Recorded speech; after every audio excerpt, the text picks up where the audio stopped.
Hello everyone, it's Dr. Vasquez, your doctor in criminal justice, bringing you another video on criminal justice topics. So what will we be discussing in this video? That video will be dedicated to Jayland Walker. That's all we'll be discussing in this video. It's going to be the shooting of Jayland Walker. Stand by for what comes next. Thank you so much.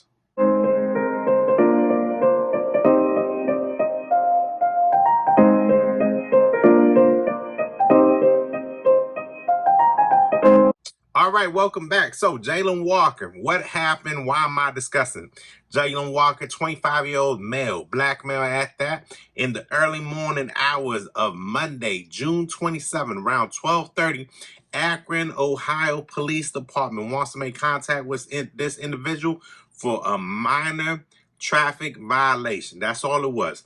So I guess they turned the lights on, and the individual does not want to pull over.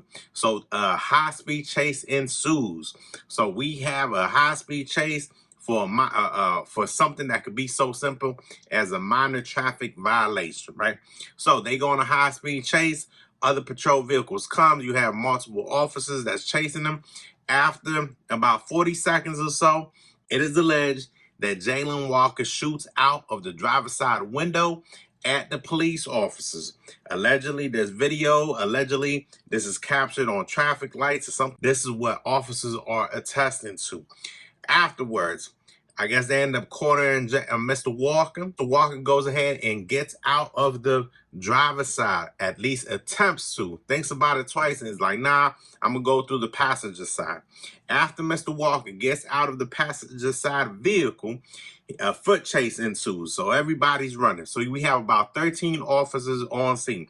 At one point after that chase, it is alleged that Mr. Walker is reaching towards his waistband and is looking at the police officers.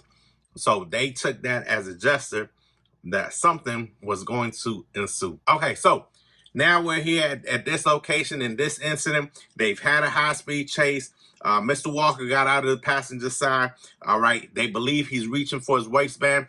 Under their preconceptions or whatever it is that they got going on, they believe that it might be a weapon because the individual shot out of the vehicle when there was a high-speed chase. So at that point, these officers, 8 officers, discharged their weapons. More than 90 rounds are expended at that location. Mr. Walker is hit over 60 times. 60 times. So that's the number we're dealing with. All right. So there's a couple of things that I want to discuss with this Jayland Walker shooting.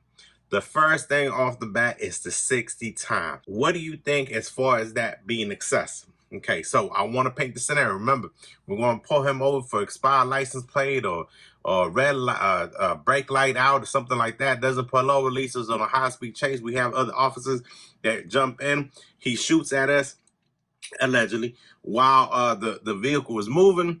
Once we get him cornered or so on, he leads us on a high-speed chase. We don't know if the weapon is on this person or not. And then you have an over 90 rounds expended. So how do we justify that? Is that justified? Is it supposed to be only 2 officers firing their weapons? Is it supposed to be 1 officer firing their weapons? Does it take 60 rounds to hit somebody for them to comply? And sometimes I think we get wrapped up in Hollywood as far as how many times you have to use lethal force to get somebody to comply. So that's the first thing I want to point out there. Is it your adrenaline is rushing? Is it you might have got trigger happy? You don't know until you're in that type of situation what exactly you will do. Or is it, honest to God, these individuals were scared for their life. They didn't know if they had the weapon, if Mr. Walker had the weapon on this person, and they thought that at that point in time that they were going to die. Okay, so that's the first issue that I have with this whole situation. The second thing I want to point out, why did Mr. Walker just not pull over? Now, the autopsy hasn't come back as far as this individual was on drugs, if he had alcohol in his system, you know, maybe a mental illness of some sort.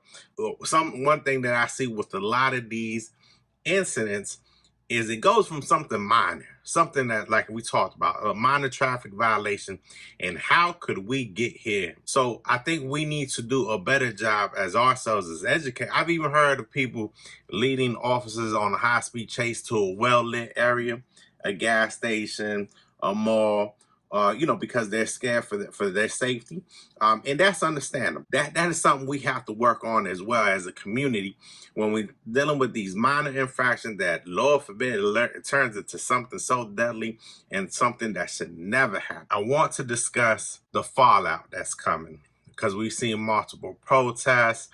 We've seen officers across the nation going at it, local populace, if you will. We have to understand that we cannot paintbrush all officers, right? What an Akron officer does is different than an NYPD officer, different than the LAPD officer, and so on.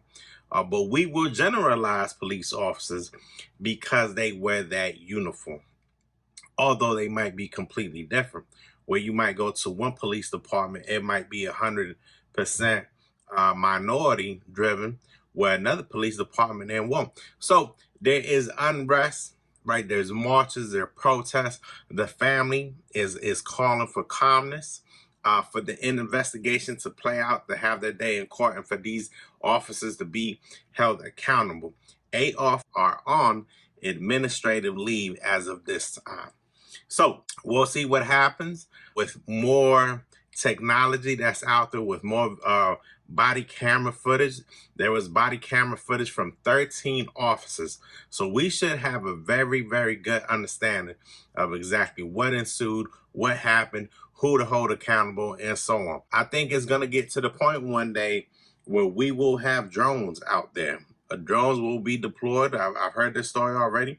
In addition to the body cameras, in addition to the traffic lights, in addition to the dash cam, don't forget about the dash cameras we have as well in the patrol vehicles, and just so we don't leave no stone unturned to ensure that justice is being served.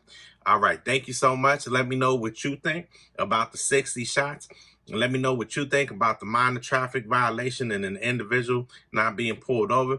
And lastly, let me know what you think about the civil unrest, getting justice for Mr. Walker, and how that's going to play out as far as a verdict. All right, thank you so much.